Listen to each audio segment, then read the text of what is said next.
up, Bitcoiners? Welcome back to another episode of FEDWATCH. Ansel, I'm excited for this one. You got a great breakdown of what is happening across the world. A lot of things that I think Bitcoiners are really excited to learn about, talking about supply chains, talking about blackouts across the globe, talking about Australia, China, taper. Lots to go through here. Ansel, what's up? How's it going? And do you want to talk about last week's episode with Evergrande and things like that? But I guess back to you. What's happening? Yeah, lots of stuff seems to be kind of coalescing right now in macro. So there's lots of stuff to talk about. Last week, just to touch on that for the audience, you were traveling. I did it by myself. That's the first time that I did a FedWatch by myself. But since I am somewhat of a experienced podcaster, we got that recorded, and that will be coming out actually tomorrow as we're recording this. So this one will be coming out next week. But yeah, lots of stuff to get to today. Where should we start? Yeah, so Fed news, interesting here. Boston and Dallas presidents are resigning. You want to just jump right into that? Roughly 24 hours ago, so it's late breaking. The Boston Fed president, Rosengren, and the Dallas Fed president, Kaplan, have announced that they are resigning. And so the way that the Fed works, for those that don't know, is that there's 12 regional banks, and there is I think there's 10 people on the FOMC. That's the Federal Open Market Committee that makes policy, and there's a rotating where some of the Fed presidents don't sit on the FOMC every time, but these guys were two long-standing members of the FOMC, and they have been embroiled recently in some insider trading talk around the 2020 crash and subsequent policy decisions from the Fed. So they were in somewhat of hot water, and they decided to step down and resign. After this, Powell announced that they're going to be going over some like ethics review of their policy. I thought these guys could insider trade because the Congress can inside trade. They can sign $1 billion contract with some company and then go out and buy their stock before anyone else knows that they're the ones that got the contract. So I thought the Fed could do this. But yeah, Powell said they're going to review their ethics policy. And then these two guys, Rosengren and Kaplan, they said that they're going to donate this quote unquote ill-gotten gains. They're going to donate it. So people, there's no conflict of interest, they said. So what are your thoughts on this?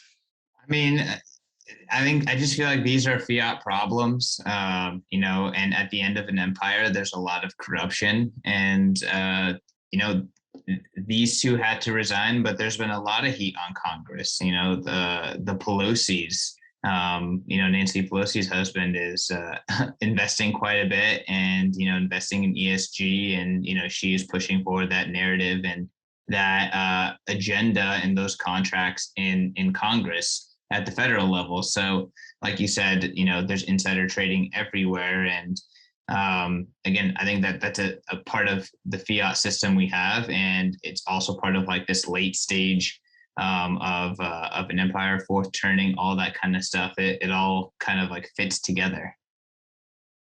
It's also human nature too. Powell has made a lot of money in the market. Gensler has made a lot of money in the market. And when they get these jobs, what are they supposed to do? Just liquidate all their assets? No, they have vested interest. The problem is that you put a human being in charge of it instead of like Bitcoin. It's programmatic. So it takes all of this moral hazard out of the system. So I guess for people who like don't believe Bitcoin fixes this, Ansel, like how, like from a fundamental level, how would you explain why a hyper Bitcoinized world would have less of this? Would have less of like insider trading or less of this corruption? Yeah, systemic corruption. Well, okay, so whatever assets you own, you are naturally going to be inclined, even to the best of your ability, you are still going to have bias towards your decision making. And so that bias is going to, if you are on a rule-making body or a law-making body, you are going, all of your decisions, all of your votes, everything that you do is going to have this inherent bias in all of your decision making. So with Bitcoin, you just take that decision making out. You take that monetary policy decision out of the hands of fallible men, and you put it in the hands of the protocol. And so that is why Bitcoin will, it won't get rid of 100% of corruption. Obviously, that's as long as humans are involved in some decision making somewhere, there's going to be some corruption. But yeah, taking it out of the monetary policy is huge. Yeah, I mean, again, I would say that's kind of like the base perspective of Bitcoiners. Is the reason Bitcoin fixes this is because it's the separation of money and state, similar to the separation of church and state, and just removing those power structures from each other and making them separate is going to alleviate a lot of the kind of like ailments that our current society is suffering from. So that's kind of like the base case. And, part of the reason, Bitcoin fixes this is because our current monetary policy is so corrupt and so manipulatable. And, one of the things that is manipulatable about it is the Fed, rather than actually changing monetary policies, they have to just continuously impression management, right? They're constantly just managing what the market, what people are thinking, and they're keeping investors kind of like on their toes with what they're going to do next. And the biggest, kind of case of that these days is the rumor of taper and taper soon. So Ansel, what is the latest on taper, and why is taper something that the Fed is kind of just waving at investors? Well, we've been talking about this for several months now, that everyone has known the taper, the Fed is thinking about tapering, but they don't know when. Powell wouldn't, put a firm date like September, we're going to start tapering. Anyway, last week they had the September FOMC meeting, and Powell said they will start soon, quote unquote, soon. And everyone's thinking that means in the November meeting, which is their next meeting. So he has, quote unquote, teed it up for a taper announcement in February. And for those that are kind of new to this central bank stuff, the taper just means, like right now they're doing quantitative easing, that they're buying $120 billion worth of securities, whether that's US Treasuries, mortgage-backed securities, or agency securities from the US government. They're buying 120 billion worth every month. And taper just means they're going to wean themselves off of that. So maybe November they'll buy 110, and then 100 in December, et cetera. And then Powell said that last week that it looks like next summer is going to be the end of the taper. So that's what we're looking at for taper. Now, it has been a crazy buildup. And like you said, expectation management is their policy tool. That is what they use for monetary policy, is expectation management. And my question is this the right time to taper? As we'll get into here in a minute, is the world seems to be coming up on a lot of crises. There's an energy crisis in Europe. There's these energy crisis in China. There's Evergrande, the real estate conglomerate that's going down. We have the stock market today selling off pretty dramatically. The dollar surging today pretty dramatically. So is this the right time to taper? Now we can tie this into this first story that we talked about, the Fed presidents resigning. Kaplan and Rosengren were two kind of hawkish members. So if they're resigning, does that change the voting makeup of the FOMC? Are they going to be replaced by more dovish members that would be members that will vote against the taper, that they want to extend easing, extend loose monetary policy further? So there is a lot of questions going on right now. And it's funny, we talked about this a couple months ago, that September, October, end of the third quarter seems to be where a lot of stuff happens. Every year, almost every year, any financial crisis, there seems to be a lot of stuff that happens in September and October. And so right now we're in the thick of it. This is a very interesting time. All right, Bitcoiners, I want to tell you about our newest sponsor. This show is brought to you by Ledin.io. I have been super, super impressed with the guys over at Ledin. I've actually known the co-founders, Adam and Mauricio, for a very long time. I've had the pleasure to watch them build Ledin up from a tiny, tiny startup to now a super impressive institutional grade Bitcoin and crypto lender. Y'all, I'm so impressed with these guys. They are offering some of the best rates out there. I don't think anyone even comes close to touching them. You can get 6.1% APY on your first 2 Bitcoin that you deposit into Ledin interest accounts, and you can get 8.5% US on USDC deposits. I mean, I know all the competitors. They're not even close. If you're going to put your crypto and your Bitcoin into an interest account, Ledin is by far the best. And on top of that, like I said, these guys are hardcore Bitcoiners and they know the products and the services that Bitcoiners want and appreciate. They come up with B2X. It allows you to put your Bitcoin in, they leverage it up, and you can, with one click of the mouse, get twice the exposure to Bitcoin. So if you're super bullish, Ledin has you covered with a super, super easy way to get leverage with B2X. And then on top of that, they know that Bitcoiners care about your reserves. They know that Bitcoiners don't like under reserved and not full reserved financial institutions. So they are pushing the frontier in transparency in the digital asset lending space. And they are the first digital asset lender to do a full proof of reserves and proof of attestation through a Mariano LLC, a public accounting firm. So the Ledin guys, they know what Bitcoiners like. They are legit. I encourage you guys to check them out. Do your own research and go to Ledin.io. That is LEDN.io and learn more. I'm very excited to hear from you, how this all ties into Bitcoin. Again, historically, this, fall during a bull market is when things go pretty crazy. But, things on a macro perspective are really heating up and kind of getting pretty negative. And it's not just like political or quote unquote like economical. It's like really like resource allocation, borders, international conflict, reduction of things that people have come to expect in the world. We're seeing it here in the U.S. big time. These supply chain issues, but they're really starting to be felt globally as well. Give us the latest on what's happening from a supply chain perspective. Well, this week, the big story is the European energy crisis, and I'm going to share my screen real quick. So if you guys are on YouTube, you'll be able to see this. So this is from Bloomberg, came out yesterday. Europe's energy crisis is coming for the rest of the world too. And as we scroll down here, I'll just read some of this. Nations are more reliant than ever on natural gas to heat homes and power industries amid efforts to quit coal and increase the use of cleaner energy sources.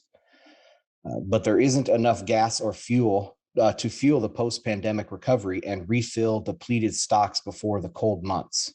Skipping down, inventories at European storage facilities are at historically low levels for this time of year. Pipeline flows from Russia and Norway have been limited. And then this chart, if you guys can see this on YouTube, is a European natural gas price chart. It's euros per megawatt hour.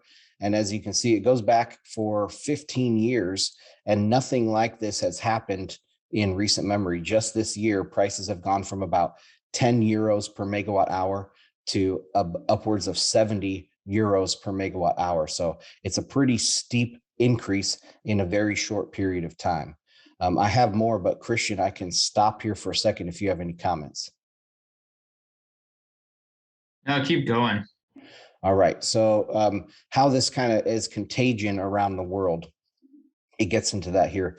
The spike has forced some fertilizer producers in Europe to reduce output, with more expected to follow, threatening to increase costs for farmers and potentially adding to global food inflation. In the UK, high energy prices have forced several suppliers out of business.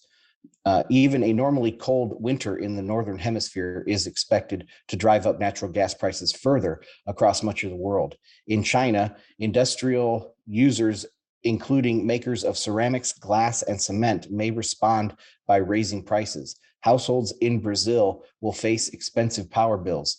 Economies that can't afford the fuel, such as Pakistan or Bangladesh, could simply grind to a halt. Okay, now this is where the inflation bit comes in. The prospect of accelerating energy costs in conjunction with squeezed supply chains and food prices at decade highs could make more central bankers question whether the jump in inflation is as transitory as they hoped. Traders will be carefully dissecting every weather forecast published from now until December. So what I want to say about that is simply they want to make you think that these supply chain issues, the reduction in supply of natural gas and spikes in prices due to that are money printing, right? They make prices go up, but they're not inflation. And that's because they have a piss poor definition of what inflation is. They think inflation is just any kind of money price increase, but inflation is specifically printing of money. And so I just want to pound that in and keep saying that every week, because these types of price increases are not due to inflation. They're actually due to a deglobalization effect. Supply chains are breaking down around the world, not just that these fertilizers are going to cause go up higher in prices, or the glass and ceramics, but the silicon, the chips, all this stuff is going to go up in price, which has a trickle down effect into the rest of the economy. So if you can't get your supply and prices go up in a bidding war, then that's not inflation. That's actually deglobalization. So what do you have to say about that? No, I think you're completely correct. And I mean, ultimately, what is happening is the complete breakdown of several institutions and like the pullback of several macro trends, right? So we are pulling back from globalization. We're seeing the decrepit democracies and bureaucracies all throughout the West break down. We're seeing everything that has built up China start to dematerialize. We're seeing all the leverage in the financial system start to bite back. And that is all happening all at the same time. And, that's going to have, these catastrophic global macro effects that touch on every aspect of our lives, and prices are going bonkers because of it. And that none of that has anything to do with the manipulation of the monetary system. Like, that is all happening on top of this, right? Making, the monetary and economic hurricane even more insane for us who are living in it. Like, there's the stress of the pandemic, there's the stress of like authoritarianism, but every single person in the world is living in a monetary hurricane. Some of them, are in a more calm area, aka the US, but everyone is being just constantly barraged. Obvious question is, why is this happening with the prices?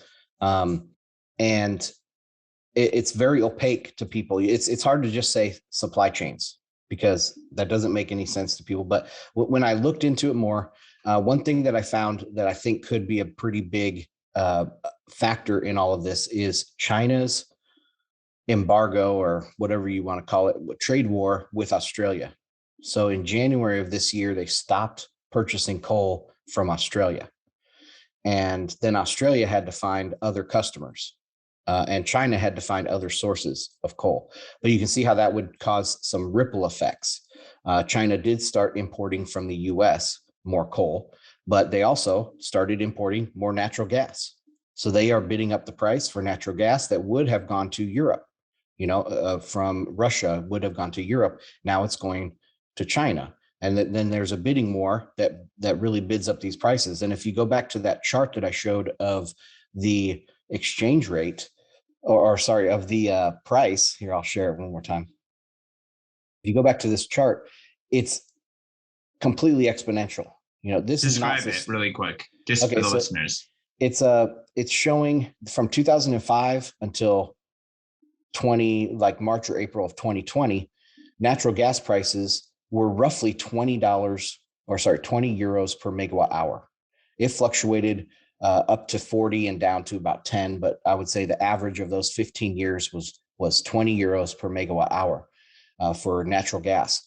And right now, over the last 6 months, it's spiked all the way to 70 euros in a straight line fashion. Now, that is not a move that is sustainable, right? That something broke in the economy. It's not like this was slowly developing over a decade. No, this was a flat line for a decade. And then in the last 3 months, it jumped up. So what has changed? And that's where I would go back to the Australia thing with China and their trade war going on, which sucks some supply out of Russia that would have gone to Europe, and there's a bidding war. So you can see how all of these things transpire. But this spike is not sustainable. It will, I mean, I wouldn't short it because it could double again from here, but within the next, week or two, this is going to find some sort of top, and probably natural gas prices will be back down to 20 within a year's time. So there's no shortage of natural gas in the world. It's just that the supply chains are backed up right now. Yeah, I mean, it would be interesting to check that in the year and see if the prices do come back. We could also see supply chains just continue to break down. Who knows how long this could prolong, could go on. And, even if like a free market could kind of like come back to equilibrium in a year or so, we might see a even further politicization of all of this, and that could just make it even worse. Bitcoiners, I am so excited to tell you about the Bitcoin 2022 conference. You guys, Bitcoin 2021 was absolutely a smash hit success. It was over 13,000 Bitcoiners coming together, breaking the barriers on who can come together and celebrate freedom, celebrate Bitcoin, and the energy was absolutely electric. Unfortunately, it was just oversubscribed. There's just people flowing out everywhere. And this year we are making the conference bigger and better. We are moving over to the Miami Beach Convention Center, and we are going to be throwing a massive 4-day festival for Bitcoin, celebrating Bitcoin, bringing together the greatest minds in Bitcoin and the greatest businesses in Bitcoin. And lastly, the culture of Bitcoin all together. We have a 4-day extravaganza planned for you guys for Bitcoin 2022. Day one is going to be Industry Day. It is a day where you can buy a special ticket in order to just mingle and make business deals happen. Day 2 and 3 is going to be a full-blown Bitcoin conference. This is our main conference. This is going to be on April 7th and 8th. And then lastly, we have the Sound Music Festival, Day 4. Imagine going to Coachella, but for Bitcoin. There's going to be very few talks. It's going to be all about the culture of Bitcoin. It's going to be all about hanging with your fellow plebs. It is going to be an absolutely amazing time. There's going to be Bitcoin musicians, Bitcoin artists, and all your favorite Bitcoiners, and just an amazing environment to party and just see it all, soak it all in, and to get people to realize that a Bitcoin world, a world filled with Bitcoin people doing Bitcoin things, is the world that they want to live in. That's what Bitcoin 2022 is all about. That is what the Bitcoin conference is all about. That's what Bitcoin Magazine is all about. So it is going to be a celebration of Bitcoin, the Bitcoiners, and this amazing movement that is going to make the world a better place. Go to b.tc/conference, learn more about the Bitcoin conference, learn more about all the amazing things that are happening in Miami around the Bitcoin conference, and buy your tickets. And guess what? If you buy your tickets with Bitcoin, you save $100 on all the tickets and $1,000 on the whale pass. So if you want the VIP pass, the big kahuna, if you buy with Bitcoin, you save $1,000. That's a lot of sats. So go and do it right now today. Don't wait. Prices are only going up. This is going to be a can't miss event. Bitcoiners, I want to tell you about the Deep Dive. The Deep Dive is Bitcoin Magazine's premium market intelligence newsletter. This is a no fluff, hard-hitting, incredible newsletter going deep into the market, helping you understand what's happening with derivatives, what's happening on chain, what's happening in macro, what's happening with the narrative, and what's happening with the tech. My man Dylan LeClaire is an absolute savant. He is making his name known in the Bitcoin community, getting shout outs left and right, getting on podcasts left and right, and him and his team are bringing you everything that you need to know about Bitcoin. You don't even have to be on Bitcoin Twitter. You can ignore every other newsletter. This is the newsletter to rule them all. Go over to members.bitcoin bitcoinmagazine.com. Sign up today. And if you use promo code MACRO, you get a full month for free. You have nothing to lose. What are you waiting for? Sign up, see the incredible work that Dylan and his team are putting out. And if you don't like it,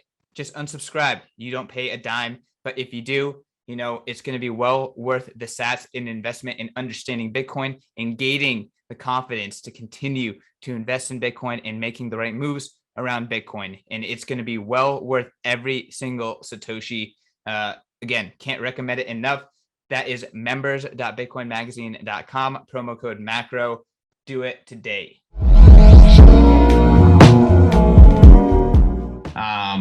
In terms of just what is happening with energy across the globe, I'm seeing kind of two trends. One, it's like we're seeing supply chain breakdowns being allocated, like price increases around that being allocated to inflation. But two, we're also seeing the active dismembering of energy resources in the West, and then importing of natural gas to effectively make up for dismembering of nuclear, dismembering of other sort of like not green energy. And we're even seeing that in China. And I just feel like that is going to have compounding negative effects. And then on top of that, there's this narrative like, oh, this has something to do with climate change, that like climate change is causing Texas to not have energy. Like climate change is causing the West to have, or California not to have energy, or blackouts, when really it's like, it's kind of a combination of a lot of things, including natural habitat mismanagement and the dismembering of nuclear and other localized energy sources. Yeah, and I think a really key term here is efficiency, efficient use of energy.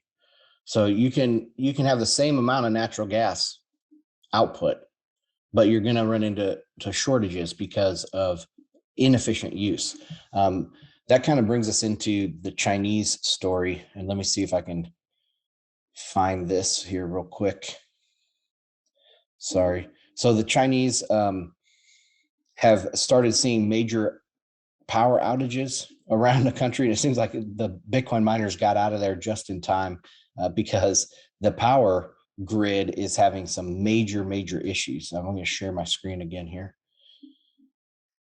So Chinese cities in the dark after widespread unexpected blackouts. Chinese thermal coal futures have more than doubled in price in the past year. Power cuts to last until next spring, or spring next year. Just yesterday we warned, I had some highlights here. There are several reasons for the surge in thermal coal. And so this is out of China, of course. Among them, already extremely tight energy supply globally, the sharp economic rebound from COVID lockdowns that have boosted demand from households and businesses, a warm summer which led to extreme air condition consumption across China, the escalating trade spat with Australia, which had depressed the coal trade, and Chinese power companies ramping up power purchases to ensure winter coal supplies. Whatever the reason, it's just getting started, said, or the BBC reported. One power company said it expected the power cuts to last until spring next year, and that unexpected outages would become the new normal. So that's what I have for the Chinese thing. I think the main takeaway here is that China is running into major problems, not just with the Evergrande, now with the power supplies, and it seems to me that they're falling very quickly, very fast, and things could get out of hand in China. What is your takeaway from the Chinese power outages? So two things. One is, it seems like you have been extremely right about China for a long time. For everyone who is a FEDWATCH listener, Ansel has been bear China. We have been bear China just because of totalitarianism and top-down decision-making as just a base case. But Ansel has been bearish China for a while and saying that, the globalization and leverage that got China to this point is all leaving. It's all depleting. And it seems as though he has been completely spot on. We are seeing this breakdown. And if you've been listening to this podcast for the last year, you've been ahead of this trend to know that China has been unsustainable.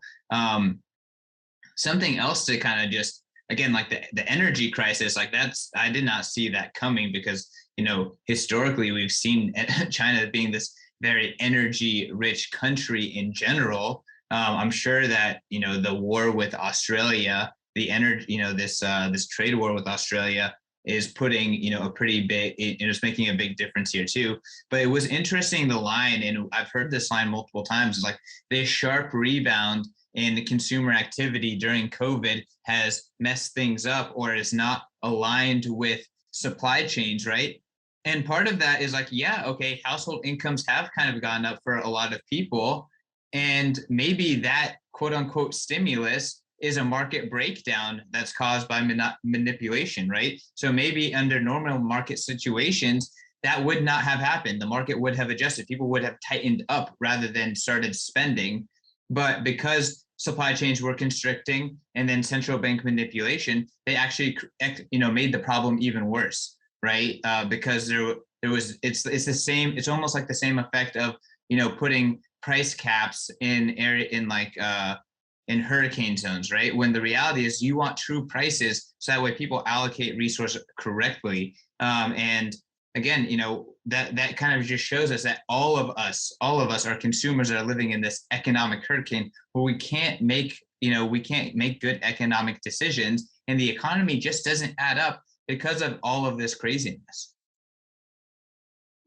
Yeah, we talked about that when we went through Powell's Jackson Hole speech. He said that the stimulus checks rerouted demand from services to retail.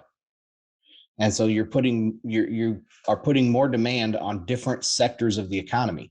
So actually the demand for physical goods was higher than after the pandemic or during the pandemic than before, because people couldn't go out and spend money on services to get their dental exams, to get their massages, to go out to eat, whatever. They spent it on Amazon or wherever they spent it. So the durable goods demand went higher. And now that is also, I would suspect, I mean, I haven't seen any studies or data to back this up, but I would suspect that those are also more energy intensive. So if you are going to buy a physical good, it takes more energy to make that physical good, a $5 physical item, than a $5 service, right? And so you're inefficiently spending that money on a more energy intensive good. So yeah, this is going to have ripple effects all the way through many, many more months. It's amazing though that it has taken over a year for these things to really manifest in this type of spike in energy prices. But we will see how this goes. I don't think it can last very long, in my opinion, because people cannot meet the cost, right? There is a top to this where people can afford to buy the energy at that level. One of the stories that I kind of skipped over that we had on the notes was from the UK, and that they're having a energy crisis or a gas shortage at the pumps. They're comparing it to the 1970s oil embargo. The difference here is that in the 1970s was an actual oil embargo from the exporting countries. This time they have enough gas to get to the pumps. They just don't have enough drivers to drive the damn trucks to go fill up the pumps. And then when people get there, when the trucks get there, people are going on social media and saying, there's a truck at this gas station. And then people just swarm it and they are hoarding. So there's a change in the behavior of the people in the market. And that has dramatic consequences. People don't understand that, if you say that there's a shortage, there's going to be a shortage in some things because people will go out and hoard it, right? Just like the toilet paper, the famous Johnny Carson thing from, I believe it was the 80s. He had this fake story about a shortage in toilet paper. And then that manifested in real life because people believed him and they went out and bought toilet paper, and there was actual empty shelves worth of toilet paper. So just people changing that stuff. And my last point here is something that Jeff Schneider and Emil Kalinowski have been saying on their podcast recently, is that there's a change in mentality of this just-in-time inventory. So if you, before this pandemic, you might order things to get it the day when you need it for your manufacturing process, right? Or, you have to order this many every month and you use those up, and then you go on and you order the next supply for the next month. But that's not how it's happening right now, because people are worried about these supply chains. Maybe their one order was delayed by 2 months for some item that they needed, some input to their manufacturing process. So what do? They go and order 3 months worth, right? And so then the supply chain gets backed up because they are not doing just-in-time inventory anymore. They don't trust the supply chains, so they're ordering up front, and then all of that gets clogged because everybody's doing the same thing. And it's a self-reinforcing cycle. Prices get bid up just because of the change in behavior. This is not a monetary phenomenon. This is a change in behavior of people. So, okay, I'll get off my high horse here on this. I mean, again, like, I think the reason why you stress this is because it's not the aspect that people stress, because people like to look and point their fingers at the bad man who is printing the money and like give them all the power and all the blame. And the reality is this is a complex, chaotic system. And that's why I think the correct view is to like say it is a complex, chaotic system. We can't understand what's happening. And that's what Bitcoin fixes, because Bitcoin adds a layer of clarity and concreteness and assurances to that chaotic system. And hopefully we can better read it and make economic decisions, because our current foundation is based on this one where all it is expectation management from the Fed. And all they can do is expectation manage and try to make things work, when really, they're just making things more confusing and more difficult to understand amongst all the chaos that we are just living in general. So I think that, again, that's where Bitcoin comes in. And I think that that's where Bitcoin kind of touches into it. And so I want to pass it back to you. And, where are you seeing Bitcoin amongst all of this? Yeah. So this was the last thing on the outline that I had for today was that. Okay, so I just went on a big long rant about how we're not seeing monetary inflation. We're seeing supply chain shortages. We're seeing shortages, and so prices will go up.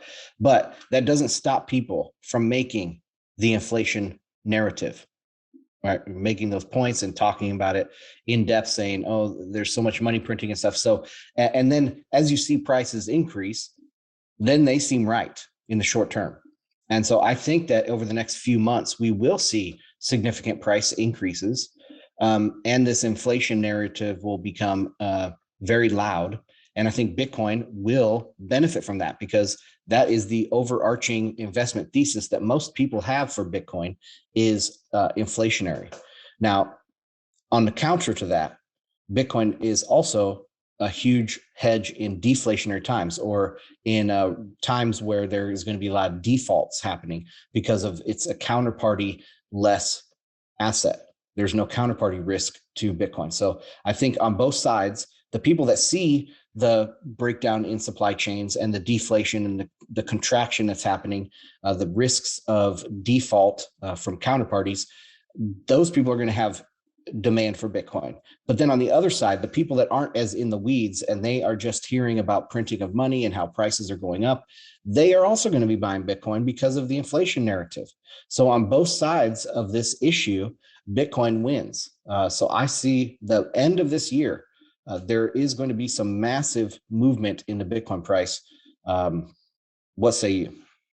God, the timing is all too perfect, right? Isn't the timing all too perfect? I mean, we are all expecting it. Maybe inflation is the narrative that drives it, and maybe that is the incorrect or false narrative. And the true thing that's happening is just deglobalization and supply chain destruction.